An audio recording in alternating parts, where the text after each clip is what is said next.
ஆத்ம நமஸ்காரம். அத்தியாயம் 18. சதுர்வர்ணம். 4 முக்கிய வர்ணங்கள். சீடர் சுவாமிஜி. பிராமணர்கள், க்ஷத்திரியர்கள், வைசியர்கள் மற்றும் சூத்திரர்கள் ஆகிய 4 வர்ணங்களைப் பற்றி கேள்விப்பட்டிருக்கிறோம்.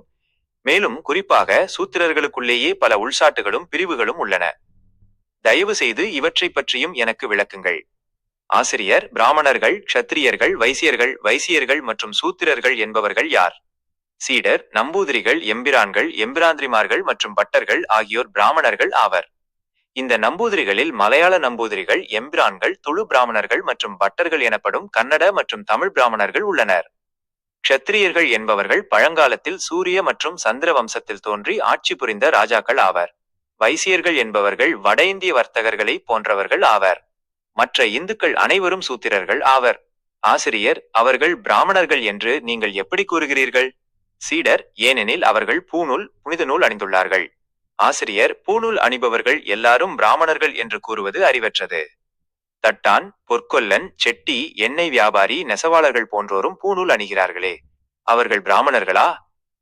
சீடர். இல்லை. ஆசிரியர். ஏன் இல்லை? பூணூல் அணிந்துள்ள அனைவரும் பிராமணர்கள் என்று நீங்கள் தானே கூறினீர்கள்.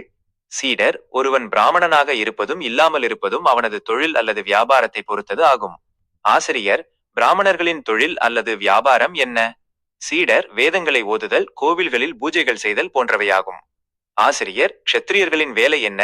சீடர். தீயவர்களை அழித்து நல்லவர்களை காப்பதாகும். ஆசிரியர். வைசியர்களின் வேலை என்ன? சீடர். விவசாயம், வணிகம், பசுக்களை பாதுகாத்தல் போன்றவையாகும். ஆசிரியர். சூத்திரர்களின் வேலை என்ன? சீடர். பிராமணர்களுக்கு அடிமைகளாக இருப்பதும் அவர்களுக்கு ஏவல் பணிகளை செய்வதும் ஆகும்.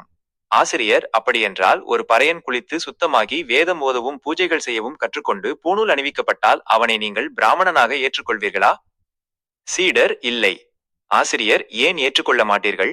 சீடர். ஏனெனில் அவன் பறையன் அல்லது தாழ்ந்த சாதியை சேர்ந்தவன். ஆசிரியர். உங்களுக்கு ஒரு பறையனை பற்றி தெரியாது என்று வைத்துக் கொள்வோம். நீங்கள் அவனை ஒரு பிராமணனாக கருதிவிட்டீர்கள். நீங்கள் அவனுக்கு பணிவிடைகள் செய்வீர்களா? சீடர். இல்லை. ஆசிரியர். ஏன் செய்ய மாட்டீர்கள்? ஒரு தனி சாதி பிரிவு இருந்தால்தானே பிராமணனால் உங்களை வழி நடத்த முடியும். மேலும் நீங்கள் பிறக்கவில்லை என்றால் இந்த 4 வர்ண பிரிவுகளும் உங்களுக்கு இருக்குமா? சீடர். இருக்காது.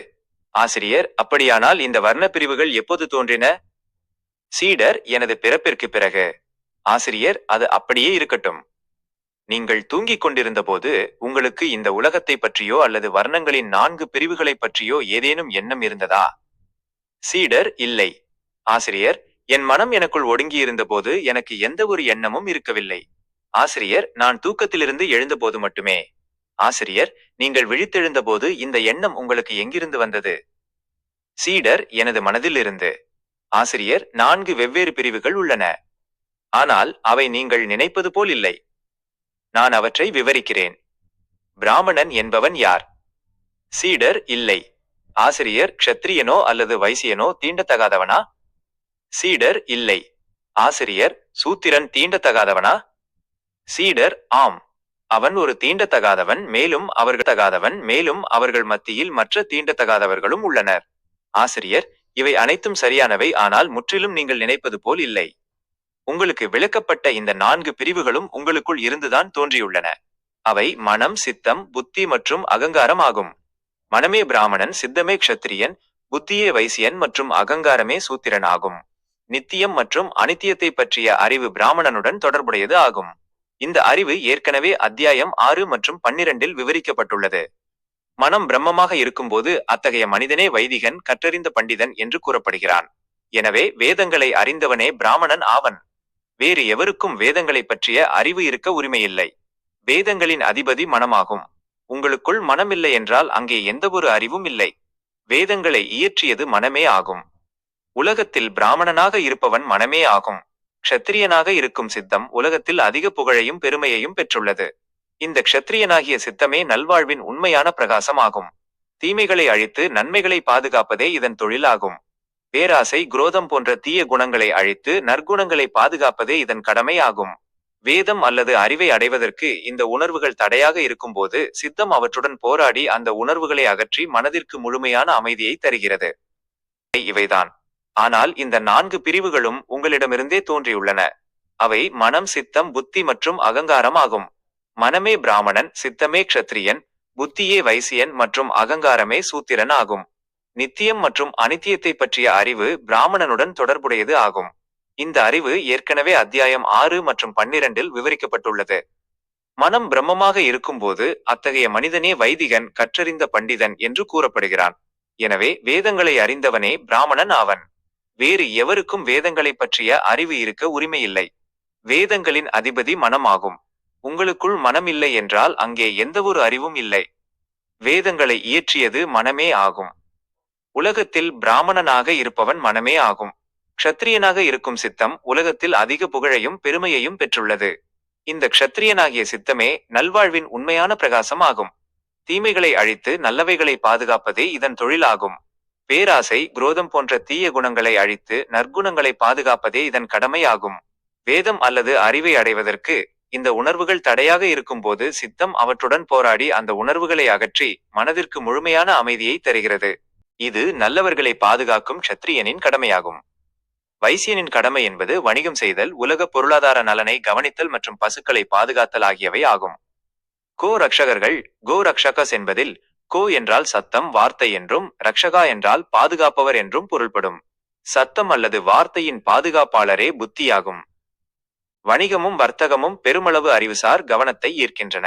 சத்தம் மற்றும் வார்த்தையை பேணுதல், அதன் மூலம் ஆற்றலை வீணாக்காமல் இருத்தல் மற்றும் சொற்களை உரையாடலில் கவனமாக கையாளுதல் ஆகியவை பொருளாதார நிபுணரான புத்தியின் கவனிப்பில் வருகின்றன. வைசியனாகிய புத்தி சுஷும்னாவில் உள்ள ஆற்றலை வளர்த்து பிராமணனாகிய மனதை பட்டினி போடாமல் அதற்கு தேவையான அனைத்து தேவைகளையும் பூர்த்தி செய்கிறது. மனம் ஊட்டப்பட்டு பாதுகாக்கப்படுகிறது. இதுவே வைசியனாகிய புத்தியின் செயல்பாடாகும். சூத்திரன் என்பது நான், அகங்காரம் ஆகும். மனிதர்கள் பின்பற்றும் பல்வேறு செயல்பாடுகளின் காரணமாகவே இங்கு பல உள்சாதி பிரிவுகள் உருவாகியுள்ளன. சிலர் பிரபுக்கள், சிலர் பட்டப்பெயர்களை கொண்டவர்கள், சிலர் சண்டாளர்கள், சிலர் பறையர்கள் என பல பிரிவினர் உள்ளனர். இந்த சாதிகள் யாவும் மனதின் தீர்மானங்களே, மனநிலைகளே ஆகும். திருடுதல், ஏமாற்றுதல், பொய் கூறுதல், கொலை செய்தல், விபச்சாரம் செய்தல் ஆகியவை அனைத்தும் மனதின் நோயியல் நிலைகளே, பாத்தலாஜிக்கல் ஸ்டேட்ஸ் ஆகும். மேலும் இவை சண்டாளர்களின் பட்டியலில் சேர்க்கப்பட்டுள்ளன. இத்தகைய காரியங்களைத்தான் தள்ளி வைக்க வேண்டும் என்று கூறப்பட்டுள்ளது. இதன் காரணமாகவே சூத்திரர்கள் மத்தியில் இத்தனை சாதி அடுக்குகள் காணப்படுகின்றன. நாம் நல்லவர்களாக மாறுவதற்காகவே பிராமணனை பணிந்து சேவிக்குமாறு கேட்டுக்கொள்ளப்படுகிறோம். பாத சேவை, படாசேவா என்ற தொடர் பிராமணனை குறிப்பதாக அமையும் போது அதன் பொருள் இது மட்டுமே ஆகும். பாதம் என்றால் இடம் என்று பொருள். பிராமணன் என்பது மனமாகும். மேலும் பாத சேவை என்பது புருவ மத்தியில் அமைந்துள்ள அதன் இடத்தில் சேவை செய்வதை குறிக்கிறது. இதுவே சூத்திரனின் கடமையாகும். இதுவே இந்த சாதிகளின் பின்னால் உள்ள உண்மை நிலை ஆகும். தங்களை பிராமணர்கள் என்று பெருமையாக பேசிக்கொண்டு புனித நூல்களை படிக்கும் சிலாக்கியம் தங்களுக்கு மட்டுமே இருப்பதாக கூறிக்கொண்டு சூத்திரர்கள் என்று அழைக்கப்படுபவர்களையும் அவர்களின் புனித நூல்களை படிக்கும் உரிமையையும் கேலி செய்து அனைத்து வகையான இழிவான செயல்களில் ஈடுபடுபவர்கள் உண்மையில் சண்டாளர்களே ஆவர். தங்களது தற்காலிக மனங்களை வென்று கட்டுப்படுத்தி ஒருமுகப்படுத்தி அந்த அழியாத உன்னத ஆன்மாவுடன் சுப்ரீம் செல்ஃப் தங்களை இணைத்து கொண்டவர்களே உண்மையான பிராமணர்கள் ஆவர். அதேபோல் தங்களை பெருமையுடன் க்ஷத்திரியர்கள் என்று அழைத்துக் கொண்டு துப்பாக்கிகள் மற்றும் வாள் போன்ற கொடிய ஆயுதங்களை ஏந்தி மனிதர்களை இரக்கமின்றி கொள்பவர்கள் அனைவரும் சண்டாளர்களே ஆவர். தங்களுக்குள் இருக்கும் தீய உணர்ச்சிகளை அழித்து தங்களுக்குள் இருக்கும் வாழ்வின் ஆற்றலை தூண்டி மனதை வலிமையாக்கி தங்களை பாதுகாத்துக் கொள்பவர்களே உண்மையான க்ஷத்திரியர்கள் ஆவர். இதே முறையில் பசு பாதுகாப்பு என்ற பெயரில் அப்பாவி உயிரினங்களான பசுக்கள், காளைகள் மற்றும் எருமைகளை நுகத்தடியில் பூட்டி சித்திரவதை செய்பவர்களும் தங்களின் இளம் கன்றுகளுக்கு சேர வேண்டிய பாலை திருடி வணிகம் என்ற பெயரில் அத்தனையையும் விற்று அதிக விலைக்கு வணிகம் செய்து கள்ள எடைகள் மற்றும் அளவீடுகள் மூலம் மற்றவர்களை ஏமாற்றுபவர்கள் அனைவரும் சண்டாளர்களே ஆவர்.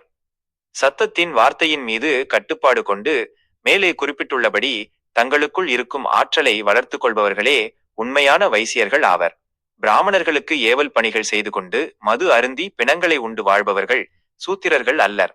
பிராமணனாகிய மனதிற்கு சேவை செய்ய முற்பட்டு அதனை பிரம்மரந்திரத்திற்குள் ஒடுங்கச் செய்பவர்களே உண்மையான சூத்திரர்கள் ஆவர். பிராமணனுக்கு செய்யப்படும் உண்மையான சேவை இதுவே ஆகும்.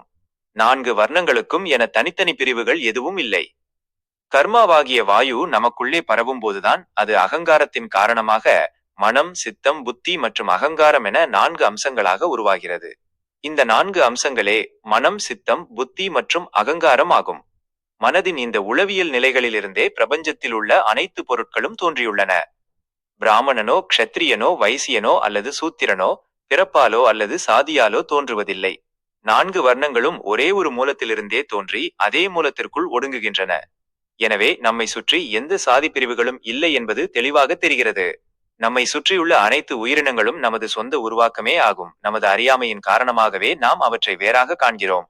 நாம் ஆன்மாவை உணரும்போது அங்கே வேறொன்றும் இல்லை என்பது நமக்கு தெரிய வரும். நம்மை நாமே அழித்துக் கொள்ளும் நமது அனைத்து தற்காலிக செயல்பாடுகளையும் கைவிட்டு நமக்குள்ளே இருக்கும் நமது உயிர் ஆற்றலை ஒருமுகப்படுத்த வேண்டும். அப்போதுதான் நாம் நமது ஆன்மாவை உணர முடியும். இதுவே கைவல்யம் அல்லது முக்தி, விடுதலை என்று அழைக்கப்படுகிறது. முக்தி